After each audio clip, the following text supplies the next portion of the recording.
Hello and welcome to the PolyInnovator channel. Today's overview and purpose is what we will discuss is what a multipotentialite, jack of all trades, autodidact, and most importantly, what a polymath all are. In particular, we will talk about what a poly-innovator is too. People have been talking about polymaths for forever, such as Leonardo da Vinci, Benjamin Franklin, and until recently, there wasn't anything new in this space besides the term modern polymath, which often is referred to people like Elon Musk or programmers with a plethora of languages underneath the belt. Now, we have a new term that I coined called poly-innovator, which refers to a polymath of innovation. This is an exciting time because all of this new uprising in the Internet 4.0, we are achieving grand strides in the way of technology. Because of this, many artificial intelligence and robotics goals will be taking over a plethora of jobs. However, it'll create almost 3 times as many in the long run. In particular, it'll take many people of dedication and particularly of learning to become micro-polymaths of their own, unifying 2 or more areas of occupation. My hero growing up was Leonardo da Vinci. I even had a report and presentation on him in 7th grade. One thing I remember in particular, I was having a hook as for people's attention by disclosing that he was more than likely gay, which for the time would have been quite an interesting occurrence. I mean that both in the date of his time and the time that I presented that. He was a man of so many talents, and what really set him apart was his insatiable curiosity. I know that I have more than most people, and for example, I went to 2 high schools, right?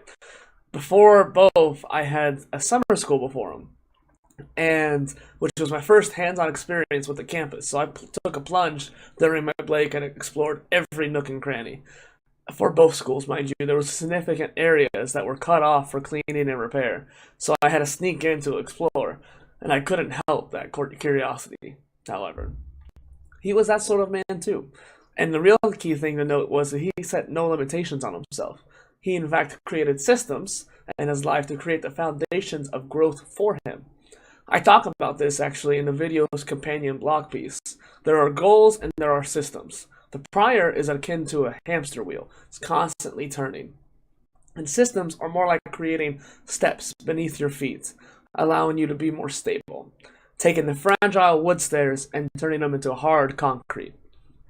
My concrete is the systems I place before me, such as my reading habits from articles to ebooks to full-on novels and tell-alls. The power of reading is really monumental pillar to success. Other systems that are a convenience, keeping my living space clean so that my mind is not distracted by the clutter, which you can see around here.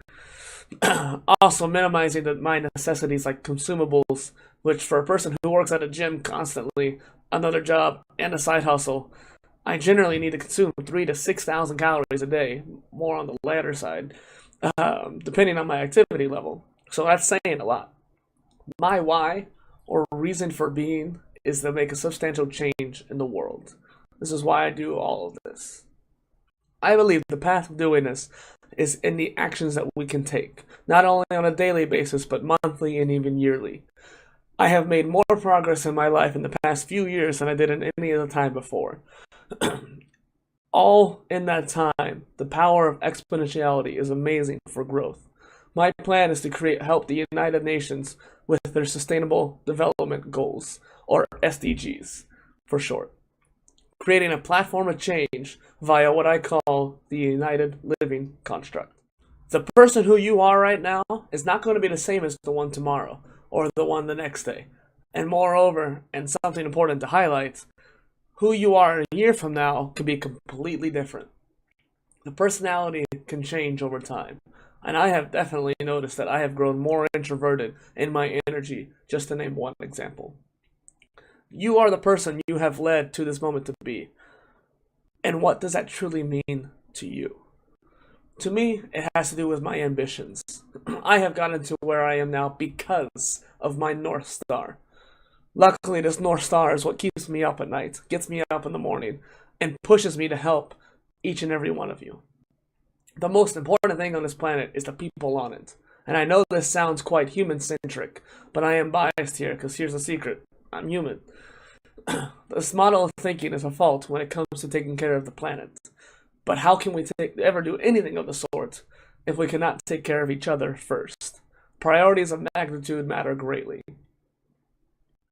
These polymaths create their systems in the ways that allows them to do so without mental effort. In the book Rich Dad, Poor Dad, I was reading today and yesterday, by Robert Kiyosaki and Sharon Lechter, they talk about the prospect of balancing your assets and liabilities, which for most people they see a house as an asset, but it generally comes down to a majority of people actually having it as a liability. Most of the time it comes down to the mindset you employ, and the asset category should be the things that create an income for you. I almost want to say passively, but that is known as a bad word in the entrepreneur space, as nothing is ever passive. It comes down to a little bit of work here and there. The deal is, it becomes nearly passive as you are able to take the work down from maybe 10 hours a week, for example, down to around 1, meaning it significantly drops. And that is the same idea as the systems of the successful polymaths they employ.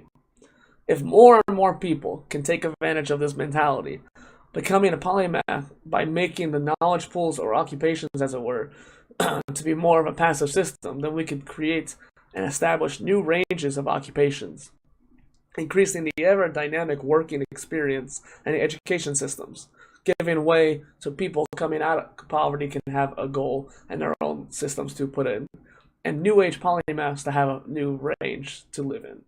This is what a polymath truly is, unifying areas of knowledge into one person. Some people's minds simply work this way, and they can't fight it. Yet they have had to for centuries because of our specialist society. Some people find this so crazy of a thought that we could work together as a world. It really is just that simple. Just people don't want to put any effort to do it. I think the worst sin a person can make is laziness. The inability to push oneself is a tragic thing indeed. Uh-oh. I'm becoming more and more on a philosophical tangent again, aren't I? You're going to have to put me out like Socrates. My question here that I have in the script outline is, what do they have? It means to discuss the potentials in you. Some people don't even realize that it's a possibility, that they have a greater potential that they're worth. I think that it is the most important aspect in every person. Their underlying potential to create, to gain wealth, to pursue self-development, and overall become a better person. This is why I create this content, to not only give people the backbone, for lack of a better word, but also the confidence to change something in their life. There's a term called multipotentialite, which I borrow from the definition from polylike.com. A multipotentialite is someone with many interests and creative pursuits. Multipotentialites have no one true calling, the way specialists do. I'll put the link down below. It is my hope that if you're one of these people that has that calling, who needs a calling, and you think that I can help with it, I will try to do so. Or if you're a person with a plethora of interests, and you are feeling lost without a North Star, perhaps we can find it together. Overall, this entire video is predicated on the fact that polymaths still exist. They are among us everywhere. But we have to keep them. We have let them down as a global society. We need to nurture our various multi-potentialites to hard-working polymaths that are able to see innovation in areas that others couldn't even dream of before. Please check out the companion blog article on Medium, which will be linked down below.